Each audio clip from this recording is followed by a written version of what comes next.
ऐसा टॉपिक जिसके बारे में हम में से ज्यादातर लोग सोचना पसंद नहीं करते। उल्टे इनकम टैक्स का नाम आते ही हमारे पसीने छूटने लगते हैं। हालांकि पूरे साल पूरी कोशिश करते हैं कि हम ज्यादा से ज्यादा टैक्स बचाएं, इसके लिए तरह तरह के निवेश भी करते हैं, लेकिन फिर भी कई बार हम टैक्स का नाम सुनते ही उलझ जाते हैं, परेशान हो जाते हैं। और आपकी इन सारी परेशानियों को दूर करता है टैक्स गुरु। जी हाँ, टैक्स को बिल्कुल भी मुश्किल नहीं समझिए, क्योंकि आपके साथ है टैक्स गुरु का साथ। नमस्कार, मैं हूं प्रियंका संभव, हाजिर है टैक्स बचाने में आपकी मदद करने वाला आपका ही पसंदीदा शो टैक्स गुरु, जहां हर हफ्ते हम लेकर आते हैं आपके सभी सवालों का जवाब और आपके लिए टैक्स को आसान बनाते हैं हमारे टैक्स एक्सपर्ट, यानी आपके टैक्स गुरु सुभाष लखोटिया जी। और जिनके लिए मैं हमेशा यही कहती हूं कि टैक्स से जुड़ा शायद ही कोई सवाल होगा जिसका जवाब टैक्स गुरु के पास नहीं होगा। सबसे पहले आपको बताते हैं आज हमारे शो में क्या फोकस रहने वाला है। हम बात करने वाले हैं Rajiv Gandhi equity saving scheme 2013 के बारे में, कैसे आपको मिलेगा फायदा, क्योंकि कुछ नियमों में बदलाव आए हैं। सुलझाएंगे एक दर्शक की उलझन, 6 महीने की बकाया तनख्वाह एक साथ मिली है और कुल मिलाकर 12 लाख से ज्यादा इनकम हो रही है, तो क्या फिर भी Rajiv Gandhi equity saving scheme का फायदा मिलेगा या नहीं। और अगर पहला घर खरीद रहे हैं तो 31 मार्च से पहले लोन लेना क्यों है अच्छा ऑप्शन। तो ढेर सारी आपके फायदे की बात, आपकी काम की बात, और शुरुआत भी करेंगे आप ही के फायदे की बात को लेकर, क्योंकि टैक्स गुरु आपको बताने वाले हैं Rajiv Gandhi equity saving scheme के नियम बदल गए हैं। क्या नियम बदले लखोटिया जी? 2012 में ये लॉन्च हुआ था, कहा गया था 1 साल तक फायदा मिलेगा, क्या अभी और भी फायदा मिलता रहेगा? नहीं, बिल्कुल ठीक है। अगर मैं नहीं बतलाऊंगा फायदा तो हमारे दर्शक सोचेंगे कि 2012 में आया था इक्विटी स्कीम के इन्वेस्टमेंट के बारे में डिडक्शन, 2012 साल 12-13 चला गया तो अब तो नहीं मिलेगा, पर बिल्कुल मिलेगा। जी हां, आयकर की धारा 80CCG के तहत बेनिफिट मिलेगा इक्विटी सेविंग्स इन्वेस्टमेंट में इन्वेस्टमेंट करने पर।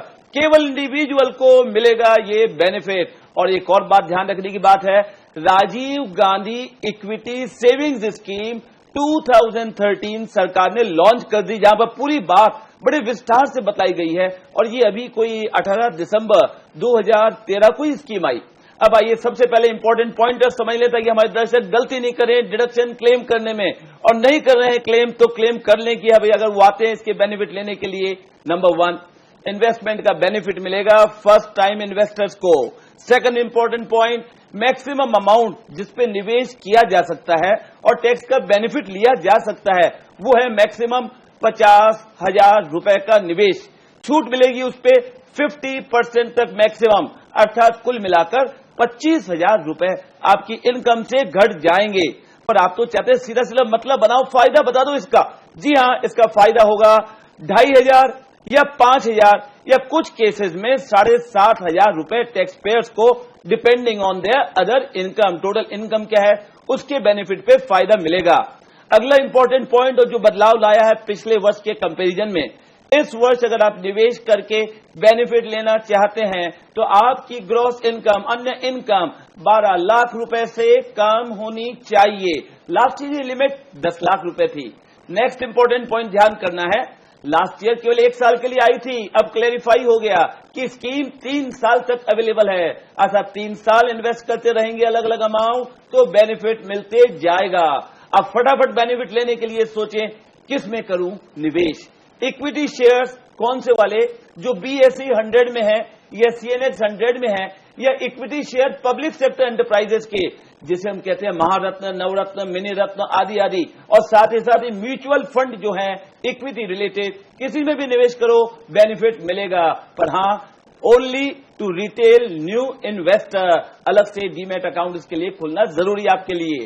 और अब शुरू करते हैं सवालों का सिलसिला, क्योंकि Rajiv Gandhi equity saving scheme से जुड़े कई सवाल हमारे पास पहुंच रहे हैं। और अब अपना सवाल पूछने के लिए रायपुर से हमारे साथ लोकेश कुमार सिंह जुड़ रहे हैं। लोकेश जी नमस्ते, पूछिए अपना सवाल लखोटिया जी से।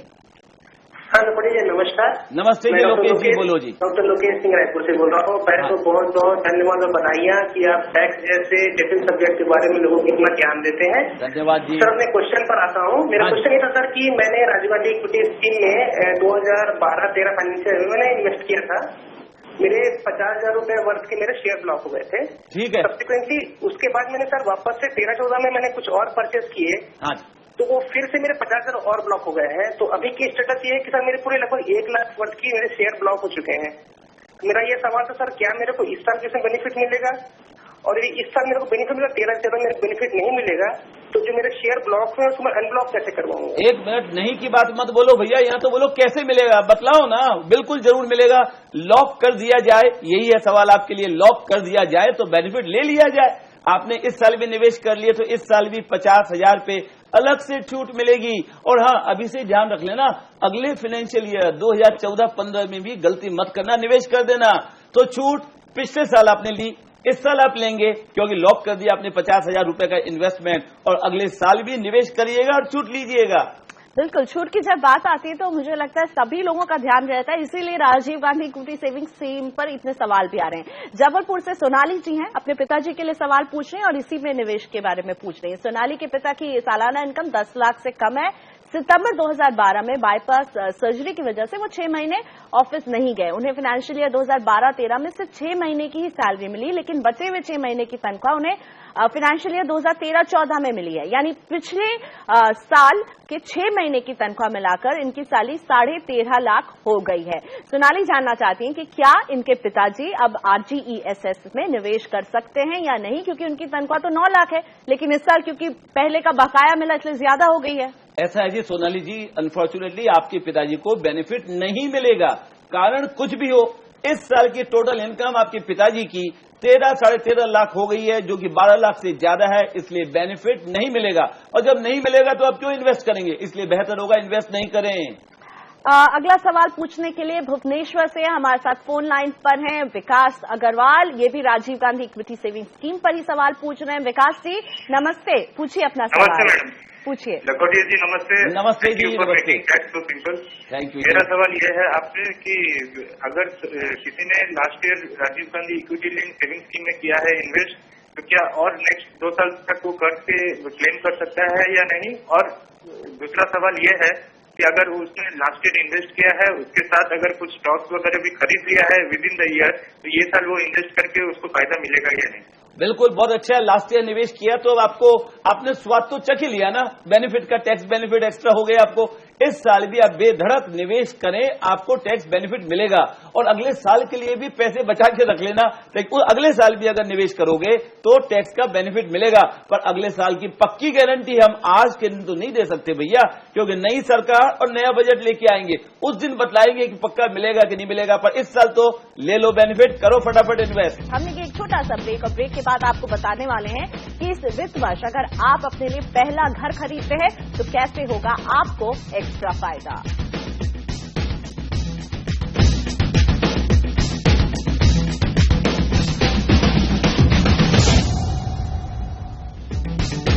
वेलकम बैक, आप देख रहे हैं टैक्स गुरु, जहां हम दूर करते हैं आपकी टैक्स की टेंशन, आपको देते हैं टैक्स प्लानिंग के टिप्स और बनाते हैं टैक्स को आसान, जिसमें हमारा साथ देते हैं हमारे टैक्स गुरु सुभाष लखोटिया जी। लखोटिया जी, फाइनेंशियल ईयर 2013-14 में अगर आप पहला घर खरीदें तो लोन पर आपको अच्छी खासी छूट मिल रही है। इसके बारे में सारी बातें बता दीजिए, क्योंकि कई सवाल आ रहे हैं और लोग उलझ रहे हैं, कहीं गलती भी कर रहे होंगे। जी हाँ, इस साल आयकर के कानून के अंतर्गत एक नई धारा आ गई 80EE, जिसके तहत एक्स्ट्रा टैक्स बेनिफिट मिलेगा मकान खरीदने वालों को। वैसे तो मकान कभी भी खरीदो, टैक्स का बेनिफिट हमेशा बरकरार रहता है, पर आज कुछ ऐसा लग रहा है कि हम बात कर रहे हैं केवल मैं मेरा फायदा। जी हाँ, केवल tax payers, individual tax payers की फायदे की बात हम कर रहे हैं। इस नए कानून 80EE के तहत टैक्स का बेनिफिट, ध्यान ये रखना है कि ये बेनिफिट मिलेगा 1 लाख रुपए की ब्याज तक का। और ये ध्यान रखना है कि कोई कारण से इस वर्ष, इस फाइनेंशियल ईयर में 1 लाख का पूरा ब्याज आप नहीं ले पाए छूट, तो बची हुई राशि अगले साल में काम आ जाएगी।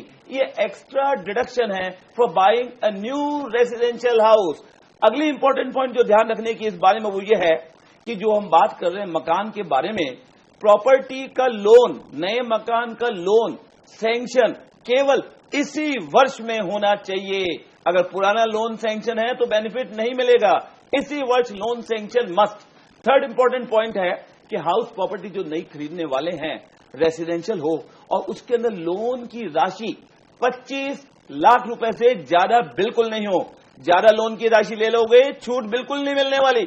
और इसी के साथ अगला बहुत ही इंपॉर्टेंट पॉइंट है कि जब मकान की बात कर रहे हैं तो मकान की टोटल वैल्यू, लोन तो 25 लाख, पर total value of the house property 40 lakh से ज्यादा नहीं हो। ये बातें ध्यान रखेंगे तो छूट मिलेगी आपको एक्स्ट्रा 1 लाख की।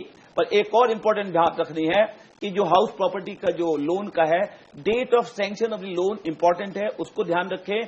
और लोन जो लिया है वो लेना चाहिए केवल फाइनेंशियल इंस्टीट्यूशन और फाइनेंशियल ऑर्गेनाइजेशन से ही लेना चाहिए। हमने किसी दोस्त से या घर वालों से ले लिया लोन, तो उसका ये एक्स्ट्रा बेनिफिट 1 लाख रुपए वाला नहीं मिलेगा। तो फटाफट इस फाइनेंशियल ईयर 2013 में ईयर खत्म हो उसके पहले नए लोन की कर लो रचना और ले लो लोन और भुगतान करो ब्याज। 1 लाख रुपए तक का एक्स्ट्रा बेनिफिट। पर 1 मिनट, समय कम है ना, तो हो सकता है पूरा 1 लाख का बेनिफिट इस साल नहीं ले पाए, पर चिंता न करें, बचे हुए लोन के इंटरेस्ट का बेनिफिट अगले साल ले लेना। तो कुल मिलाकर टोटल 1 लाख रुपए का एक्स्ट्रा टैक्स बेनिफिट। चलिए, तो इसी बेनिफिट से जुड़े कई सवाल हमारे पास पहुंच रहे हैं। होम लोन के ब्याज पर छूट को लेकर वडोदरा के विशाल पटेल भी थोड़ा सा कंफ्यूज हो गए हैं और इसलिए हमारे साथ फोन लाइन पर शामिल है। विशाल जी नमस्ते, पूछिए अपना सवाल। नमस्कार लखोटिया जी। नमस्ते जी विशाल जी। सर मेरा सवाल यह है कि मैंने दिसंबर में लोन लिया है। कौन से दिसंबर में जी? कौन से साल के दिसंबर में? सर इस साल में, इस दिसंबर में। ठीक है जी, 2013 में। हाँ जी। तो मेरा सवाल यह था कि मेरा जो मार्च तक का जो प्रिंसिपल अमाउंट होता है वो 15,000 होता है और इंटरेस्ट 50,000 है। तो मुझे जो 80E के अंदर जो बेनिफिट मिल रहा है वो नेक्स्ट ईयर में क्लेम कर सकता हूँ? इस साल तो 50,000 क्लेम कर ही लो जो आपको ब्याज बन रहा है, और अगला बचा हुआ 50,000 आप अगले वर्ष में क्लेम कर लेना। कुल मिलाकर पूरे 1 लाख का बेनिफिट आपको मिल जाएगा। अमित धनुर्धारी जी ने होम लोन लेकर अपना पहला घर खरीदा था। अमित ने सेक्शन 80E का फायदा लेने के लिए सोच समझकर लोन की राशि जो है वो 24,90,000 रखी थी। स्टैंप ड्यूटी मिलाकर उनके घर की कीमत 32 लाख रुपए पड़ी है। लोन अग्रीमेंट में साफ लिखा है कि 24,90,000 का ही लोन इन्हें सैंक्शन हो रहा है। लोन की प्रोसेसिंग के समय बैंक ने इन्हें लोन पर इंश्योरेंस का ऑप्शन भी बताया था। अमित ने इंश्योरेंस लिया और उसकी राशि हर महीने की EMI से कट रही है, लेकिन परेशानी ये है कि अब इंश्योरेंस के साथ लोन की राशि 25 लाख हो जा रही है। जो 10,000 का डिफरेंस था वो भी पूरा हो जा रहा है। बैंक ने इन्हें इस बारे में कोई कागजात नहीं दिए हैं कि इंश्योरेंस लेने से इनका जो ये EMI है वो बढ़ गया है। तो अमित जानना चाहते हैं कि क्या अब वो सेक्शन 80E का फायदा ले सकेंगे? अगर हाँ, तो उन्हें बैंक से क्या कागजात लेने होंगे, क्या करें अमित? बहुत क्रूशियल स्टेज पे आपकी है प्रॉब्लम। एक ध्यान रखें, लॉ बड़ा क्लियर है। अगर लोन प्रॉपर्टी के लिए 25 लाख से ज्यादा का है तो टैक्स का बेनिफिट नहीं मिलेगा। लोन सैंक्शन अमाउंट 25 लाख के अंदर होना चाहिए। आपका लोन अमाउंट आप बोल रहे हैं थोड़ा सा ज्यादा हो रहा है, किंतु आप ये भी बोल रहे हैं कि जो बैंक ने लेटर दिया है कि आपका sanction amount of the loan is 24,90,000 अर्थात 24,90,000 का टोटल लोन सैंक्शन हुआ है। बैंक से इस बारे में अलग से एक प्रेम पत्र ले लें और इंश्योरेंस आदि के लिए लोन दिया वो अलग ले लें तो आपको छूट मिलेगी। पर एक बात ध्यान रखिए, कारण कोई भी हो, अगर लोन अमाउंट 25 लाख से ज्यादा होगा तो डेफिनेटली आपको टैक्स का बेनिफिट नहीं मिलेगा। और अब गुड़गांव से गौरव अरोड़ा हमारे साथ फोन लाइन पर है। होम लोन पर ही छूट के बारे में और ज्यादा जानकारी चाहते हैं। गौरव जी नमस्ते, पूछिए अपना सवाल। लखोड़िया जी नमस्कार। नमस्ते जी गौरव जी, बोलो जी। मेरी समस्या यह है कि मैंने एक बिल्डर से अंडर कंस्ट्रक्शन फ्लैट बुक कराया है। ठीक है। लेकिन उसके लिए लोन मई 2013 में सैंक्शन हो गया है। लोन 2013 में सैंक्शन, बहुत अच्छी बात है। और फ्लैट की वैल्यू 40 लाख से कम है, लोन की वैल्यू भी 25 लाख से कम है, और मेरे पास अभी कोई भी प्रॉपर्टी इसके अलावा ओन मैं नहीं कर रहा हूँ, और ये बैंक से मैंने लोन लिया है। लेकिन इसके साथ समस्या ये है कि ये अंडर कंस्ट्रक्शन है, तो क्या मुझे, और जिसका पोजीशन मुझे 3 साल बाद मिलेगा। समझ गए आपकी पॉइंट। आपने सब कानून तो अप्लाई कर लिए, लोन की अमाउंट, टोटल प्रॉपर्टी की वैल्यू और ये सारे कार्य कंप्लीट कर लिए। तकलीफ ये हो रही है कि पोजीशन अभी नहीं मिला। कैसे मिलेगा? मकान तो अभी अंडर कंस्ट्रक्शन है ना। पर इस सेक्शन को अगर हम 2 बार 3 बार पढ़ें नए कानून को, 80EE को, तो हम पाएंगे यहां कहीं नहीं लिखा हुआ है इस सेक्शन में कि आपका मकान रेडी होना चाहिए, मकान हाउस शुड बी कंप्लीट, ये कहीं नहीं लिखा है। इसलिए आप इस वर्ष टैक्स का बेनिफिट क्लेम करें, किसी प्रकार की समस्या नहीं है। चलिए, तो ये तो बात हुई 80EE की, कैसे ये आपको एक्स्ट्रा बेनिफिट दे रहा है। लेकिन इस ब्रेक के बाद हम बात करने वाले हैं इनकम टैक्स से एक और सेक्शन 87A के बारे में, और इससे भी आपको होने वाला फायदा। लेकिन कैसा फायदा आपको बताएंगे इस ब्रेक के बाद।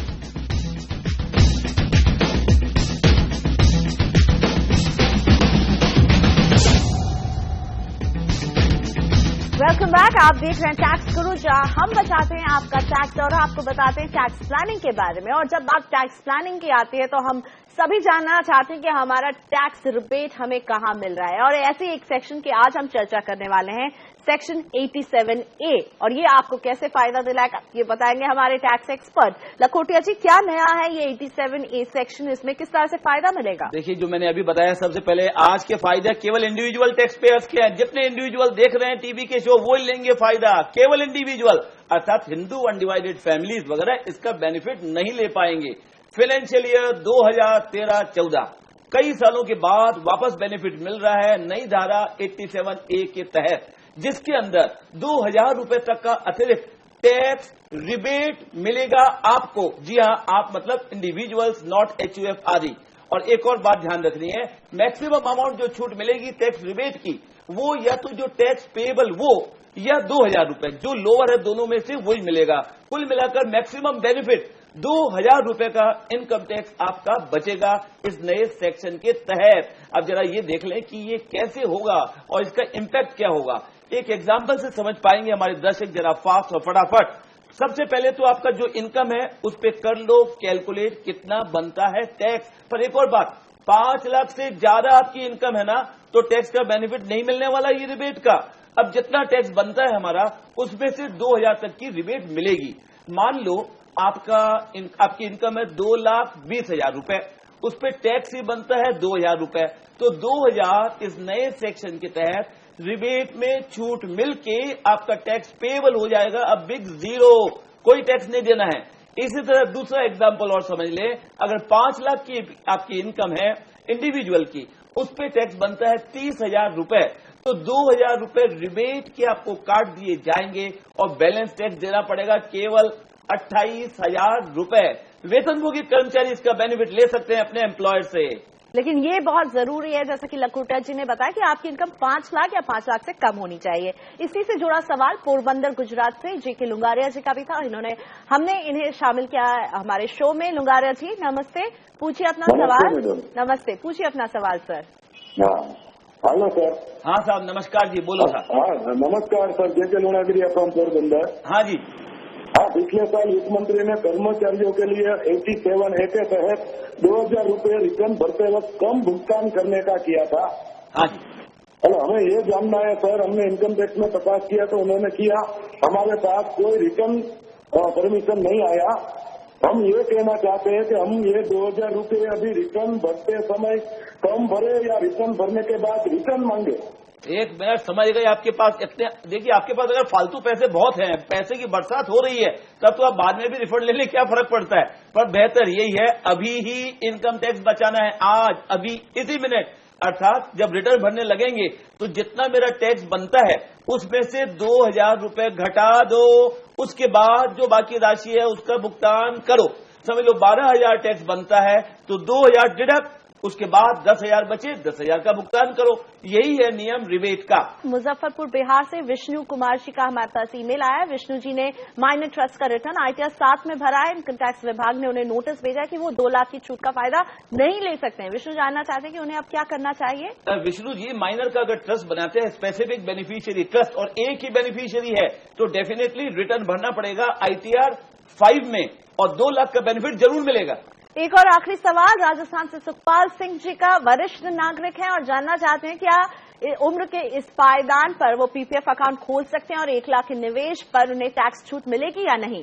जी हाँ सुखपाल जी, अपने सुख के लिए निवेश करो, सीनियर सिटीजन होने के बावजूद भी। किसमें? PPF में फायदा ही फायदा। 1 लाख तक का मैक्सिमम निवेश 1 साल में, और 80C का बेनिफिट। और हाँ, इसका जो ब्याज भी आएगा ना, 1 साल में 8,700 रुपए आएगा, वो भी टैक्स फ्री। कुल मिलाकर फायदा, कोई नुकसान नहीं। सीनियर सिटीजन भी इन्वेस्ट करे PPF अकाउंट में। इसी के साथ लखोटिया जी, धन्यवाद आपको इतने सारे फायदे की बात बताने के लिए। और आप देखते रहिए टैक्स गुरु, ऐसी फायदे की बात आप तक पहुंचती रहेगी। और टैक्स से जुड़ा कोई सवाल है तो हमें भेजिए, आप SMS के जरिए भेज सकते हैं अपना सवाल। दीजिए लिखकर स्पेस दीजिए, 51818 पर भेज दीजिए। आप हमें ईमेल भी कर सकते हैं tax@moneycontrol.com पर। साथ ही में इस पते पर भी भेज सकते हैं आप अपने सवाल। तो आज टैक्स गुरु में हमें यही इजाजत दीजिए। अगले हफ्ते हम फिर हाजिर रहेंगे आपका टैक्स बचाने के लिए। नमस्कार।